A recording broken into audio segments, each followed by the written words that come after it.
I Sento tant. bé. Vale, sí, pues buen día a tothom, buenos días a todos. Hoy la sesión de la formación continuada de radiología habla de la colecistitis y de su manejo. Un tema interesante que todos los días vemos, sobre todo importante para la gente que hacemos guardia. Y creo que, bueno, desde un punto de vista de cirugía, hoy, la doctora Cristina Farrés, que es residente de cirugía, que rotó con nosotros en Rayos hace poco. Y cuando quieras, Cristina, ya puedes empezar. Luego ya hablamos de preguntas o de turno de dudas, ¿vale? Pues yo os explicaré la actualización del algoritmo del tratamiento de la colecistitis aguda basado sobre todo con las guías de Tokio, que las últimas fueron las del 2018. ¿Vale? Para empezar, una pequeña introducción.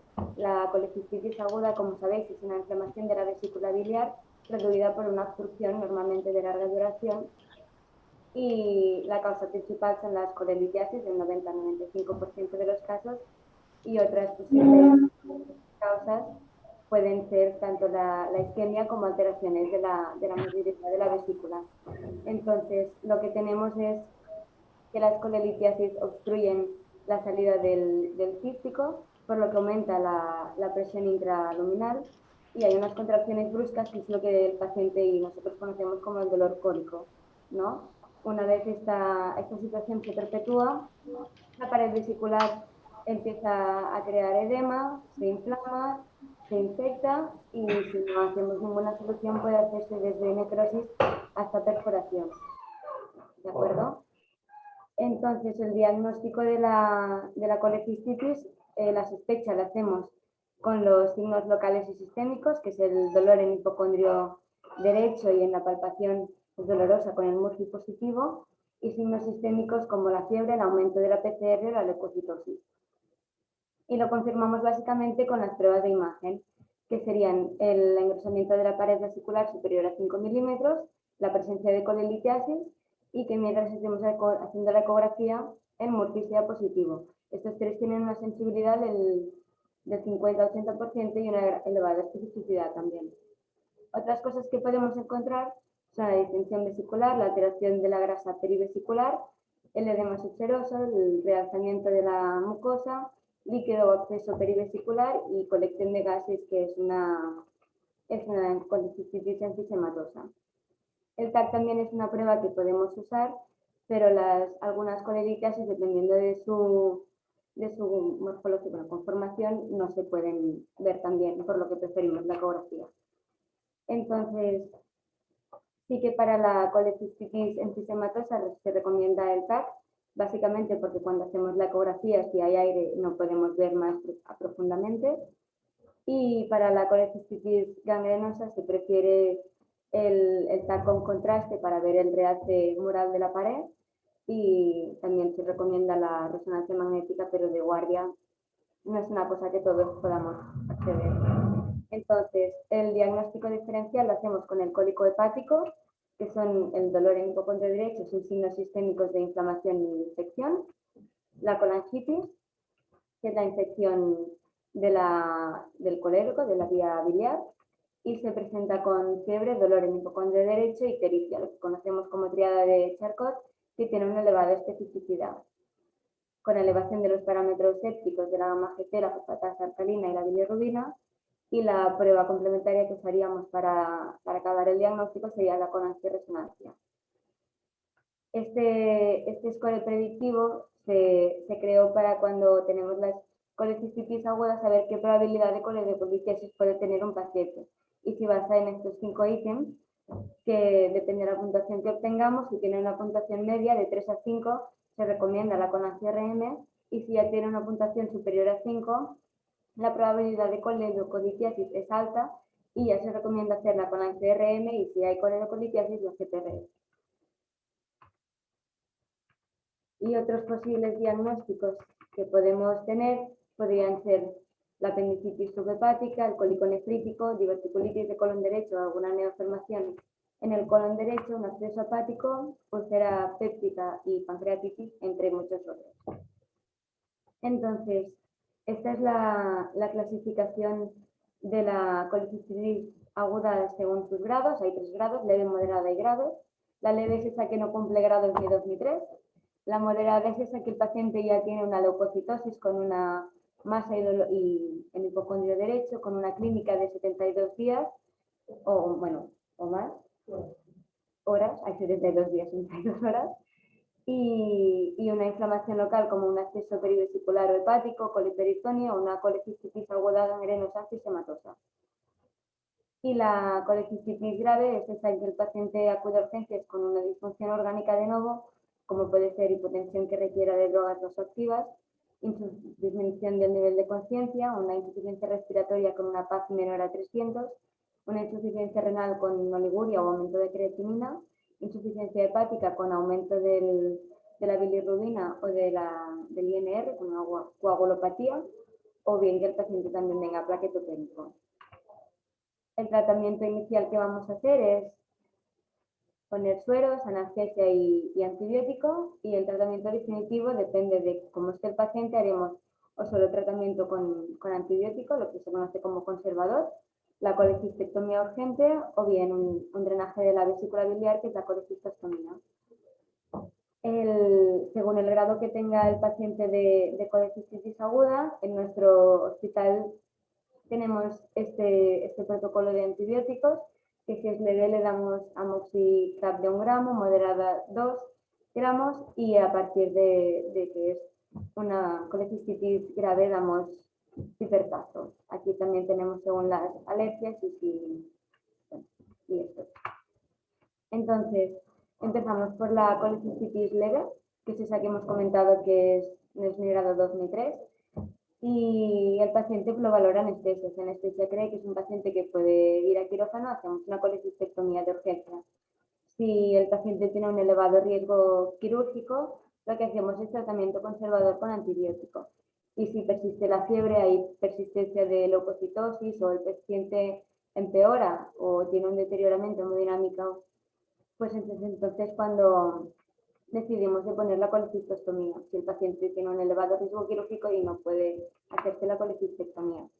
La moderada es esa que hemos comentado anteriormente, que también se valora por anestesia, y si anestesia también cree que se puede hacer, hacemos la colecistectomía, y si no, es cuando empezamos a valorar el hecho de hacer una colecistostomía, depende de cómo esté el paciente, y la colecistitis gangrenosa fisematosa no se podría hacer, pero aquí es cuando ya empezamos a valorarlo.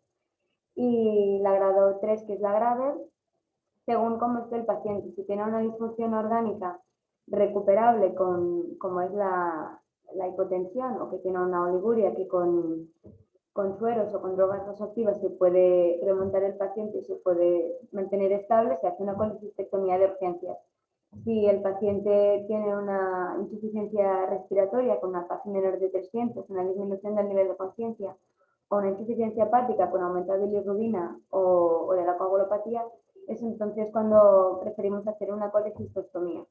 Y depende del performance status del paciente, en un futuro ya sería una colecistectomía electiva, o bien se dejaría el paciente con la colecistostomía. Pero en estos pacientes con elevado riesgo quirúrgico, la cirugía no está recomendada y lo que se recomienda es el drenaje de la vesícula. Entonces, ¿el tiempo de evolución en la colecistitis aguda a los cirujanos nos influencia? Pues sí, se ha visto que una colecistectomía hecha precoz con una clínica menor de 7 días y hasta preferiblemente menor de 3 días, la infección de la herida quirúrgica es menor, la estancia hospitalaria también y la baja laboral del paciente también. Una colecistitis aguda que tiene una evolución ya de 7 días o más, la disección quirúrgica es menos precisa y las complicaciones intraoperatorias aumentan y el riesgo de conversión abierta también. ¿Vale? Entonces, aquí ponemos un resumen de cuándo hacer la colecistostomía.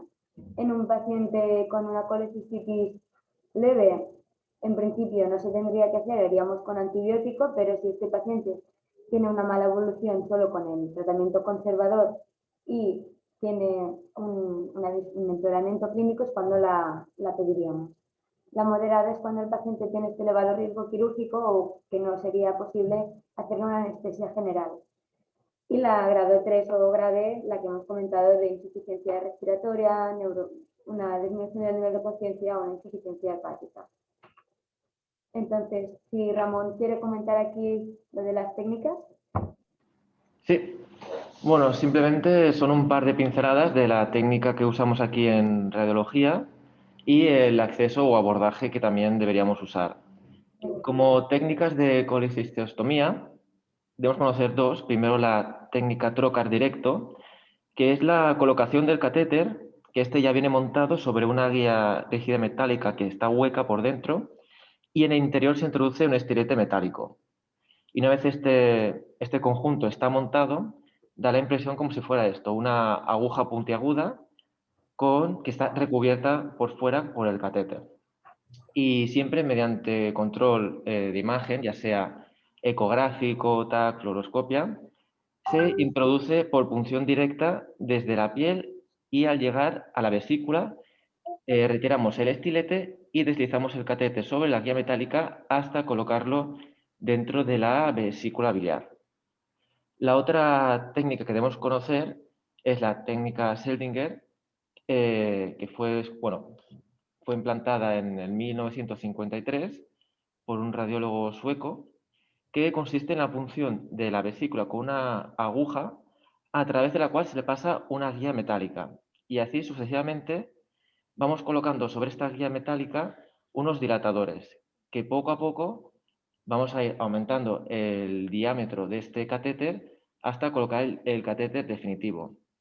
Esto es especialmente útil, ya que podemos llegar a colocar drenajes de mayor calibre y esto nos podría ser bastante práctico cuando nos encontramos que en esta colecistitis hay presencia de barro, litiasis, contenido muy hemático o contenido muy purulento y muy denso, que en esos casos el drenaje de mayor diámetro tiene el mejor pronóstico y es mucho más útil.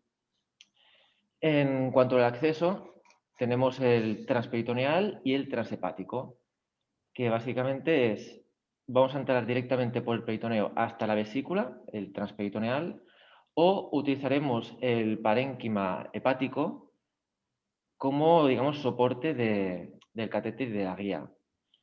Tenemos que tener en consideración a usar estos accesos varias consideraciones, sobre todo la distensión de la misma vesícula, la presencia que a lo mejor podemos encontrar asas interpuestas en un camino o en otro, y también la posición del paciente. Clásicamente siempre se ha dicho que, claro, si vamos por vía transhepática, tenemos más estabilidad de la guía, y eso siempre se ha considerado que hay menor fuga de bilis, menor desplazamiento del propio catéter y una maduración mucho más rápida del tracto en sí mismo. Sí que también hay otros estudios que dicen bueno, sobre todo uno en Rhode Island, que tuvo una duración de casi 13 años, que decía que, bueno, que en su hospital no habían encontrado diferencia entre ambos accesos. Pero a modo de idea de concepto general, yo aconsejaría siempre usar la técnica Seldinger y el acceso transhepático siempre que se pueda. Y el radiólogo tiene que conocer ambos accesos y ambas técnicas para adaptarse sobre todo al paciente, a la situación. A veces no es posible hacerlo transhepático, hay que hacerlo transperitoneal por eso, características del paciente y siempre individualizar y adaptarse a la situación y al paciente. Ese sería un poco el concepto que gustaría transmitir. Perfecto, muchas gracias, Ramón. Pues por parte de los cirujanos, entre la vía transperitoneal y la transhepática, preferimos la transhepática, básicamente porque las complicaciones que pueden haber en la transhepática se pueden hacer con manejo conservador o como mucho si hay un sangrado se puede intentar resolver por radiología intervencionista con embolización, pero en cambio si hacemos acceso transperitoneal y el drenaje se nos mueve y sale, el paciente tendría un coleperitoneo y eso es indicación de revisión quirúrgica y es un paciente en el que por su condición o por su elevado riesgo quirúrgico ya habíamos dicho que no se podría operar. Entonces, por nuestra parte, creemos que es más seguro la transhepática. Y sí que es cierto que en estos dos estudios, tal y como tú has dicho, no hay ninguna de las dos que sea significativamente estadística, que sea mejor que la otra, pero sí que se ha visto que hay una tendencia a un mayor número de complicaciones con la transperitoneal que la transhepática. Entonces, la colecistostomía sí que nos resuelve desde el 85 al 90% de los casos de colecistitis aguda con resolución de la fiebre, de los parámetros sépticos y del dolor, pero también tiene algunas complicaciones, ¿no? Se ha visto que si se hace la colecistostomía con una clínica menor a 24 horas de evolución, el riesgo de sangrado es menor, igual que la estancia hospitalaria, y como complicaciones inmediatas que podemos tener, esto es el coliperitoneo que hemos dicho, la fuga biliar, la retirada incidental del drenaje, el sangrado posttrascendental, o que aún haberse colocado la colecistostomía el paciente no mejore. Y complicaciones a larga durada, pues la colecistitis estribante, el reingreso, algún absceso perihepático, pues estos son los más posibles que podrían haber. Entonces, ¿cómo hacemos el control de la colecistostomía, de la colecistitis aguda ya pasado? ¿Cómo hacemos el control de la colecistostomía que hemos colocado? Lo que hacemos por nuestra parte es valorar la permeabilidad del conducto cístico y si el paciente tiene riesgo quirúrgico o no, y lo miramos con una colangiografía de transcolecistostomía. Si el cístico es permeable, lo que hacemos es pinzar el catéter, ¿no? Y ver cómo va el paciente. Si no tiene riesgo quirúrgico, lo que haremos será hacer una colecistectomía electiva y retirar el drenaje con la operación. Y si el paciente tiene elevado riesgo quirúrgico, pinzamos el catéter y hacemos un control evolutivo, ¿no? Si el cístico no es permeable, mantenemos la colecistostomía abierta. Si cuando el paciente hemos pinchado el catéter presenta síntomas otra vez de colecistitis aguda, lo que hacemos es mantener el drenaje abierto, como cuando el cístico no es permeable. Y a partir de aquí vemos que si el paciente puede operarse, lo quitamos siempre cuando hacemos la colecistectomía electiva, o bien lo dejamos abierto y con control evolutivo. Y si cuando hacemos la colangiografía observamos que hay una coledocolitiasis, pues lo que podemos hacer es hacer un tratamiento de la misma, o bien percutánea o bien vía CPRM. Y aquí es cuando los compañeros de digestivo también entrarían, que son otras posibles vías de drenaje de la vesícula biliar, que sería el tratamiento endoscópico, que puede ser o transpapilar o transmural. El transpapilar sería vía CPRE, que se coloca un catéter intravesicular con salida al duodeno, con una resolución de hasta el 90% de los casos. La parte dificultosa en este momento sería a la hora de canalizar el cístico, que está edematoso, está tortuoso porque hay una infección, y muchas veces pues, tal vez no sería posible canalizarlo. Y otra opción sería la vía transmural, vía econdoscopia, que se colocaría un axis entre la vesícula biliar y el duodeno, que permitiría la descompresión y extracción de las colelitiasis con una resolución de hasta 95% de los casos. Y hasta...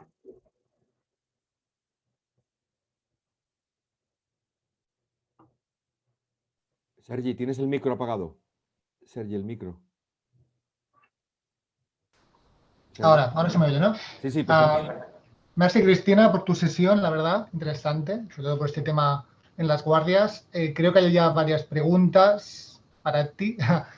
Una de Salva, si quieres hacer No sé tu si pregunta. quieres, Sergi, si quieres primero que Carlos y Jaume hablen, porque a lo mejor tienen comentarios, Carlos Huertas y Jaume Codina, respecto a su parte, si te parece bien, Sergi. Sí. No sé, el que tú digas. Sí, doctor Huertas está... ¿Carlos? No. Tienes el micro apagado, Carlos. Un momentito. Sí, ahora. Sí. Ahora. Hola, ¿qué tal? Bueno, buena presentación, Cristina. Muchas gracias también por tu trabajo. Básicamente lo que hemos visto en los últimos años es que efectivamente la descompresión de la vesícula biliar guiada por ecoendoscopia es un procedimiento que tiene una tasa técnica y clínica de éxito bastante elevada, por encima del 90-95%. Hay estudios ya aleatorizados comparativos entre drenaje percutáneo y drenaje endoscópico. Lo que aporta, sobre todo, es pues eso, respecto a la colecistostomía sería que el paciente no necesita pues de llevar ese drenaje externo. Y también existe la posibilidad de hacer conversiones en pacientes que llevan el drenaje externo y que después se puede realizar una conversión a drenaje endoscópico, con el beneficio adicional de que el stent Axios, esta disposición en diábolo, nos permite acceder al interior de la vesícula, y están descritos casos también de extracción endoscópica de las litiasis a través de la vesícula, ¿no? La vía transpapilar, efectivamente, Cristina, como comentas, tiene el problema de la canulación del cístico, de manera que en general podemos considerar que en torno a un 75% de éxito técnico tendría esta técnica. Y después la migración del stent, ¿no? Que eso también puede ocurrir, más los riesgos asociados a la CPR por sí misma, como puede ser la pancreatitis. En algunos estudios puede llegar hasta el 8%, que es superior a la tasa habitual de pancreatitis, que suele estar por debajo del 3%. Por lo tanto, sí que pensamos que hay un espacio para el drenaje vesicular, en parte porque ya la experiencia que tenemos adquirida con la colocación de stents en colecciones pancreáticas y peripancreáticas, pues bueno, te hace que técnicamente pues sí que puedas abordar estos casos. Lo único es que el momento en el cual se debería de realizar respecto a la colecistostomía es lo que, bueno, pues lo que habría que definir, ¿no? Y por último, un detalle técnico es que aquellos pacientes que llevan una prótesis Axios y que luego se han tenido que operar, se ha demostrado que no ha sido un impedimento para el cirujano el hecho de que tenga un stent transduodenal o transantral. Y básicamente serían las tres pinceladas principales. Muy bien. Gracias, Carlos. De nada. No sé ¿Algún si, comentario más? No sé. No sé si Jaume querría comentar algo, Sergi. Jo, i felicitats, Cristina, per la presentació els conceptes de les on actuem ha quedat Jaume, molt clars. podrías, como hay personas de España, si puedes Sí, hablar en castellano, perdón. perdona. Sí, y gracias por tu presentación. Ha quedado muy claro, ¿no? Los momentos en que radiología interviene o drenaje de la vesícula está indicado y por qué lo hacemos. A título de radiología intervencionista, ¿no? Tenemos el problema de no disponer de guardias de 24 horas aún, ¿no? Y queda un poco de que normalmente este procedimiento intervencionista lo asume radiología y no radiología intervencionista, pero bueno, esto están vías de reestructuración y se hace, ¿no?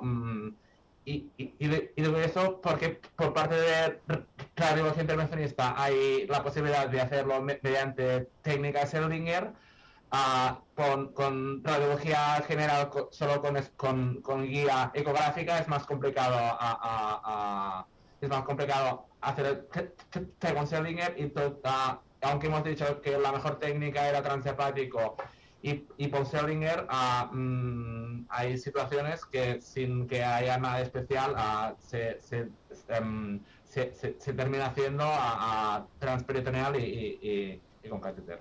Solo el apunto y felicidades por la presentación otra vez. Gracias, Jaume. No sé si hay alguna duda más, alguna pregunta. Salva, ¿tú tenías una pregunta? Sí, Cristina, a veces vemos pacientes diabéticos que tienen muchos problemas vasculares distales. ¿Tú crees que los diabéticos mal controlados estarían, en lo que has explicado, del grupo 3, con más facilidad te darían colecistitis grupo 3 y presentación tardía? ¿Cuál es tu opinión al respecto, Cristina? Se tiene que tratar igual que los otros. No hay... ¿No? ¿Puedes intervenir tú? Sí, tenemos una... Sí, Hola, sí, endavant. hola. Hola, endavant. Mira, Hola, yo soy la doctora Falgueras, cirujana del equipo de patología pancreática aquí de nuestro ETA. Solo decir que no hacemos distinción en estos pacientes, o sea, nos guiamos por el tipo el grado de colecistitis. Si el paciente es diabético, pero es un grado 1 y es apto para cirugía, pues colecistectomía. Si es un 2 y no es apto para cirugía, o es un grado 3 con insuficiencia respiratoria, independientemente haremos la colecistectomía igual. Yo supongo que se refiere a la idea de que los pacientes diabéticos con colelitiasis está indicada la cirugía, pero más bien programada sería para evitar estas complicaciones, ¿no? Esto ya últimamente tampoco se cree indicado. O sea, así como antiguamente un paciente diabético con colelitiasis, aunque fuera asintomático, ¿no?, estaba indicada la cirugía, ahora mismo no se contempla. O sea, la cirugía de la colelitiasis está indicada en pacientes sintomáticos, independientemente de si son diabéticos o no son diabéticos. Sí que es verdad que en las colecistitis en los pacientes diabéticos la actuación tiene que ser lo más precoz posible, pero si es posible cirugía, cirugía. Perfecto, muchas gracias. Laia. Perfecto. Sergi. Sí, me tengo una pregunta del doctor Izuel de Tortosa. ¿Dónde realizáis la colecistostomía percutánea? ¿En una sala de ecografía, al quirófano, con anestesista? Quizás Jaume, ¿no? Me preguntan de Tortosa. Ya. Yo respondo Mira, ya hablar. normalmente se hace si el paciente está estable y por el equipo de radiología de guardia y general, se hace en la sala de ecografía sin anestesista.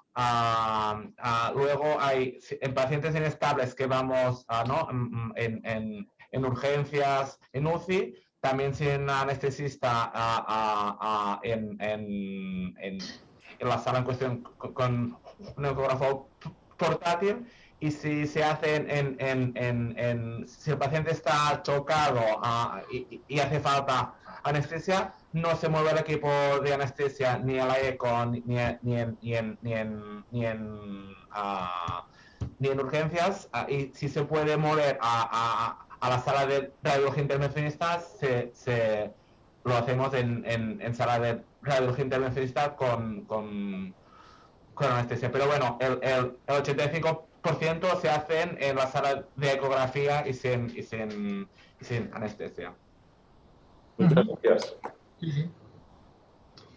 Pues no sé, si no hay más preguntas, en el chat veo que no. Pues si no hay más, lo dejamos aquí.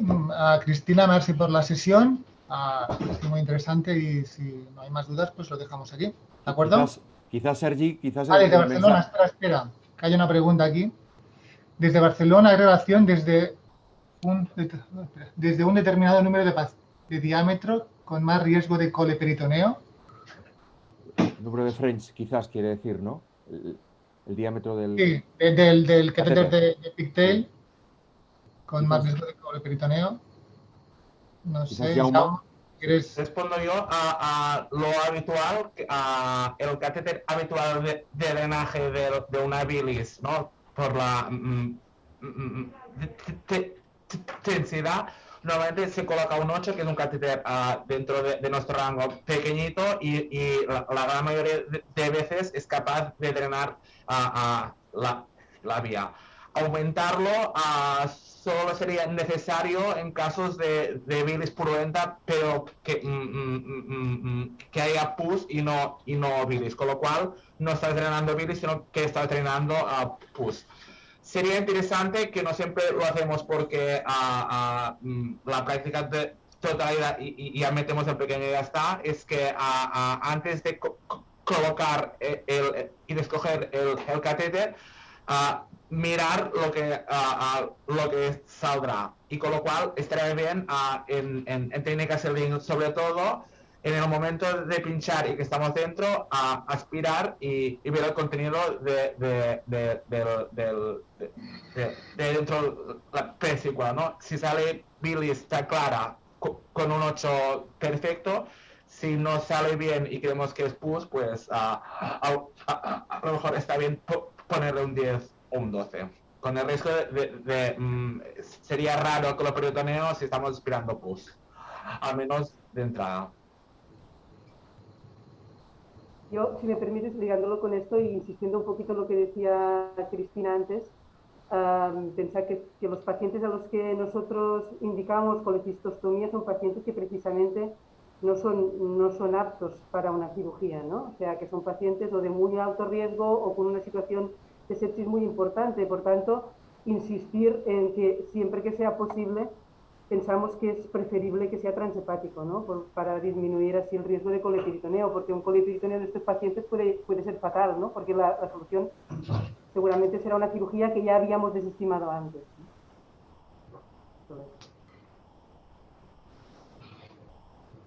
Arcelaya.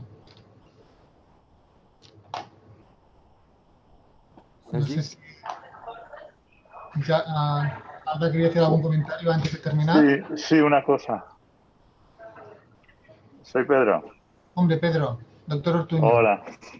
No, teniendo en cuenta que los pacientes que nos vamos a encontrar son pacientes graves o muy graves, que hay la posibilidad que se puede morir en el mismo acto.